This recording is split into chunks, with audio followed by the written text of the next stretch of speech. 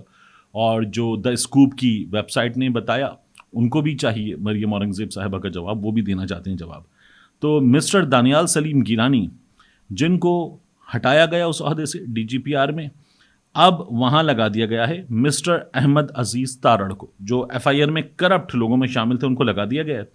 Member planning and development board Punjab, ان کو transfer کر دیا گیا ہے. اور یہ اب secretary to government of Punjab information and cultural department یہاں پر بھیج دیے گئے ہیں. بتایا جا رہا ہے کہ وہ جو پیسے ریلیز کروانے تھے مبینہ طور پر وہ پچھلا افسر دانیال گیلانی نہیں کر رہا تھا، اب اس لیے یہ لائے گئے ہیں. ان پر ویسے ہی ٹھیک ٹھاک قسم کے الزامات وغیرہ ہیں، انکوائری وغیرہ ان کی چل رہی تھی. ان الزامات سے بھی جو سورسز ہیں وہ کہتے ہیں کہ ان کی جان چھوٹ سکتی ہے، اس لیے یہ کام کر دیا گیا ہے. ماجرا کیا ہے؟ ماجرا یہ ہے کہ محسن نقوی جو ہیں وہ جو چیزیں چاہ رہے تھے جب وہ نہیں ہو رہی تھیں، تو محسن نقوی صاحب نے اپنی ویب سائٹ سٹی 42، آپ اس کا اسکرین شاٹ دیکھ رہے ہیں، مریم اورنگزیب صاحبہ کی اشتہارات کی تقسیم میں مبینہ کرپشن 15 کروڑ کا اسکینڈل سامنے آ گیا. میں نے آپ کو پہلے بتایا تھا، انہوں نے پورا چھاپ دیا اپنی ویب سائٹ پر اور ایک ایک چیز اس کی بتا دی. جو چیزیں میں آپ کے سامنے رکھ چکا تھا اس کی تمام ڈیٹیلز آ گئیں. ہوا کیا ہے؟ ہوا یہ ہے کہ محسن نقوی صاحب نے اپنا آئی جی اسلام آباد لگوایا. اس کے بعد محسن نقوی صاحب کچھ اور افسران چاہ رہے تھے. مریم نواز شریف صاحبہ ان افسران کو ریلیز کرنے پر آمادہ نہیں تھی. تو محسن نقوی صاحب نے کہا ٹھیک ہے، اب اگر آپ آمادہ نہیں ہیں تو میں آمادہ کروانا جانتا ہوں، ویب سائٹ بھی ہے، چینل بھی ہیں، چیزیں ہیں میرے پاس. تو محسن نقوی صاحب نے پھر ان کی خبر وغیرہ لگا دی. وگرنہ محسن نقوی صاحب مرکز میں انہی کی حکومت میں وزیر داخلہ ہیں اور یہاں انہی کا ادارہ جو ہے وہ یہ خبریں دے رہا ہے. تو میری ایک بڑے سینئر صحافی ان سے بات ہوئی، میں نے کہا ایسے کیسے؟ انہوں نے کہا کہ یہ کام حب علی میں نہیں بغض معاویہ میں ہو رہا ہے. ازراہ مثال انہوں نے یہ بات کی، ہمارے اکثر یہ مثال دی جاتی ہے. تو یہ اس لیے ہو رہا ہے. محسن نقوی کمشنر لاہور علی رندھاوا ان کی خدمات مانگ چکے ہیں. وزارت داخلہ نے اسٹیبلشمنٹ ڈویژن کو اس سلسلے میں مراسلہ لکھ دیا ہے. علی رندھاوا جو ہیں ان کو چیئرمین سی ڈی اے تعینات کیا جائے گا، اور شہباز شریف صاحب جو ہیں وہ کسی اور کو لگانا چاہتے تھے، تو محسن نقوی صاحب اب یہ کرنے جا رہے ہیں. دوسرا وہ جو وائرل ویڈیو ہے، خاتون جنہوں نے ایک پولیس اہلکار کو اڑایا، بدتمیزی وغیرہ کر رہی تھیں وہ اور چلی گئی. میں نے آپ کو اس کے بارے میں بتایا تھا. عامر متین صاحب جو ہیں ان کو لوگ گھسیٹ رہے تھے بلا وجہ. ہوا کیا اس معاملے میں؟ ہمیں یہ پتہ چلا کہ پولیس راولپنڈی کی وہ یہ کہہ رہی تھی کہ خاتون شہری نے جو گاڑی سے موٹر وے پولیس کے جوان کو ٹکر ماری اور فرار ہو گئی، اس واقعے کا مقدمہ موٹر وے پولیس کی مدیت میں 2 جنوری کو درج کیا گیا تھا. یہ راولپنڈی پولیس بتاتی ہے. اور کب بتاتی ہے راولپنڈی پولیس؟ 22 تاریخ کو. اب کیا ہے 25 تاریخ، 22 تاریخ کو بتاتی ہے کہ یہ مقدمہ درج کیا گیا تھا، ملزمہ کے خلاف قانونی کارروائی عمل میں لائی جا چکی ہے اور تمام قانونی تقاضے پورے کیے جا چکے ہیں، سب ہو چکا ہے. یہ راولپنڈی پولیس نے بتایا. لیکن اب راولپنڈی پولیس کیا بتا رہی ہے؟ راولپنڈی پولیس اب کہہ رہی ہے راولپنڈی پولیس کی کارروائی، موٹر وے پولیس کے اہلکار کو گاڑی سے کچلنے والی خاتون گرفتار ملزمہ کی شناخت فرا کے نام سے ہوئی. ملزمہ نے کار سرکار میں مزاحمت کی اور روکنے کے باوجود پیٹرولنگ آفیسر محمد صابر کو گاڑی سے ہٹ کیا اور فرار ہو گئی تھی. واقعے کا مقدمہ موٹر وے پولیس کی مدیت میں درج کر لیا گیا ہے. 4 ٹویٹ یہ لکھے گئے، گاڑی کی تصویر وغیرہ راولپنڈی پولیس نے لگائی اور سب کچھ بتا دیا. پہلے یہی راولپنڈی پولیس کہہ رہی تھی کہ سوشل میڈیا پر شور کیوں مچا ہوا ہے. یہ معاملہ ایک کلوزڈ چیپٹر ہے، سب کچھ ہو چکا اس معاملے میں، اب اس پر شور کرنے کی ضرورت کیا ہے؟ سب 2 جنوری کو ہو چکا. اور اس کے بعد اس معاملے پر سوشل میڈیا پر جب شور بڑھا ہے تو پھر راولپنڈی پولیس کہہ رہی ہے کہ ہم نے خاتون کو گرفتار کر لیا. یا تو آپ 22 تاریخ کو ٹھیک تھے یا پھر آپ 24 تاریخ کی رات ٹھیک تھے. آپ دونوں بار تو ٹھیک نہیں ہو سکتے. یا تو ان خاتون کے خلاف کارروائی ہو چکی ہے، آپ وہ بات ٹھیک بتا رہے تھے، یا ان خاتون کے خلاف اب کارروائی ہوگی، آپ یہ بات ٹھیک بتا رہے ہیں. تو پہلے والی بات آپ نے کیوں بتائی تھی؟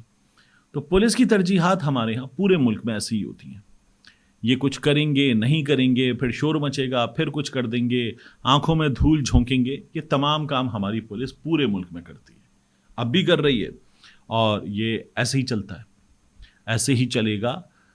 جب مشکلات کا سامنا کرنا ہوتا ہے نا پولیس کارروائی کے نتیجے میں, اداروں کی کارروائی کے نتیجے میں, تو اس کے لیے ہوتا ہے کمزور آدمی, یا پھر جس کے خلاف کارروائی ہونی ہے اس سے ناراض ہوا ہو بہت طاقتور آدمی تب. وگرنہ تھوڑی بہت طاقت ہو اس کے پاس جس کے خلاف کارروائی ہونی ہے تو کچھ نہیں ہوتا. مکڑی کا جالا پھٹتا ہے, وہ نکل جاتا ہے, کیڑے مکوڑے میرے اور آپ کے جیسے وہ پھنسنے کو باقی رہ جاتے ہیں. یہی کیڑے مکوڑوں کی اوقات اور حیثیت ہے, اسی حیثیت کے مطابق ان کے ساتھ معاملات کیے جاتے ہیں. ملتے ہیں انشاءاللہ آپ سے اگلی ویڈیو میں. السلام علیکم. میں اس وقت آغا محمد کے ساتھ موجود ہوں سپر ہائی وے کراچی پر. یہ جو آپ عمارتیں دیکھ رہے ہیں یہ عمارتیں ہیں بحریہ ٹاؤن کراچی کی. بحریہ ٹاؤن کراچی اور اس کے بالکل دروازے کے ساتھ یہ دینی درسگاہ, اللہ رب العزت کا کام.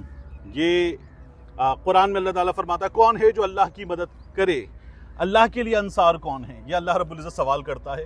یعنی اللہ ہمیں موقع دیتا ہے کہ ہم اس کے دین کے لیے کچھ کر سکیں. آغا محمد میرے ساتھ موجود ہیں. آغا صاحب السلام علیکم. وعلیکم السلام ورحمۃ اللہ. یہ فرمائیے کہ یہ جو ہے مسجد تو ماشاءاللہ بہت خوبصورت, بہت عالیشان ہے, اور اللہ کا گھر جیسا ہونا چاہیے. بالکل, اس میں اللہ ہمیں توفیق دے کہ ہم ویسا کام کر سکیں. اس کے بارے میں بتائیں یہ کیا ہے؟ جی طارق صاحب, یہاں کی سب سے پہلے پس منظر تھوڑا سا میں آپ کو خلاصتاً بتا رہا ہوں.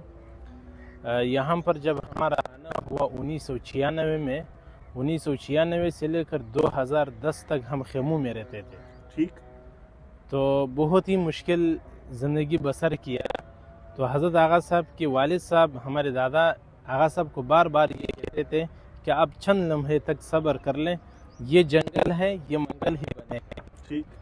تو پہلے تو یہ تھے کہ ہم تھوڑے سے آزاد تھے. آزاد سے مطلب یہ تھے کہ شہر سے دور تھے, اتنے بوجھ اور زیادہ ذمہ داری ہمارے سر پر نہیں تھے.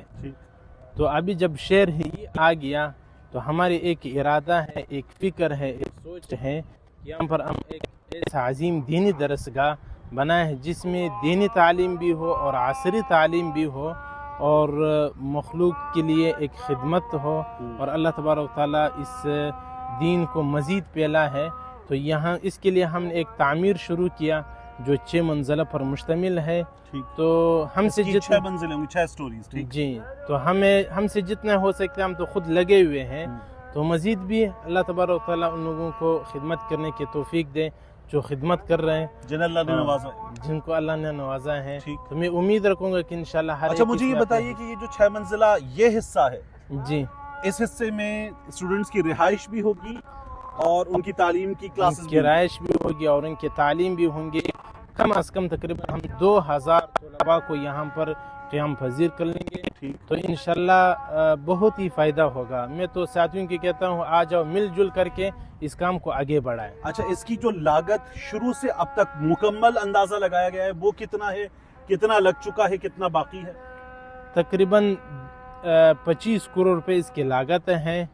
اندازاً ابھی جو لگا ہے 3 کروڑ تک خرچہ ہو چکا ہے. ٹھیک. اور مجھے بتائیے یہ جو یہاں پر 6 منزلہ عمارت ہے یہ کتنے ایریا پر ہے؟ یہ تقریباً 44,000 فٹ پر ہے. 44,000 فٹ پر ہے. ٹھیک. اور یہ جو پورا کمپلیکس ہے سڑک سے یہاں تک, یہاں پر پورا ادارہ تقریباً 9 ایکڑ پر مشتمل ہے. 9 ایکڑ پر. پہلے جو 15 ایکڑ تھے اب 9 ایکڑ پر ہے. ٹھیک. تو یہاں پر ایک دینی ادارہ اور ایک ساتھ ساتھ اس کے ساتھ ایک اسکول اور ایک مزید ایک کالج کی ارادہ بھی ہمارے ہیں. تو بسا اوقات سب کچھ تو ہم ذمہ داری پہ نہیں لے سکتے ہیں کہ سب کچھ ہم خود ہی کر لیں. بالکل. تو ساتھ ساتھ چلنے والے ہوں تو پھر انشاءاللہ گاڑی چلے گا. انشاءاللہ اللہ تبارک و تعالیٰ ان لوگوں کو بھی جزائے خیر دے. دعا کریں گے. میں خود یہاں پر آپ نے حکم دیا تو میں حاضر ہوا, اور کچھ اور دوستوں کو بھی انشاءاللہ یہاں پر لے کر آئیں گے. اللہ تعالیٰ توفیق دے سب کو کہ وہ اس کام میں حصہ ڈالیں اور کوشش ہم بہتر سے بہتر کرنے کی کوشش کریں گے. Thank you so much.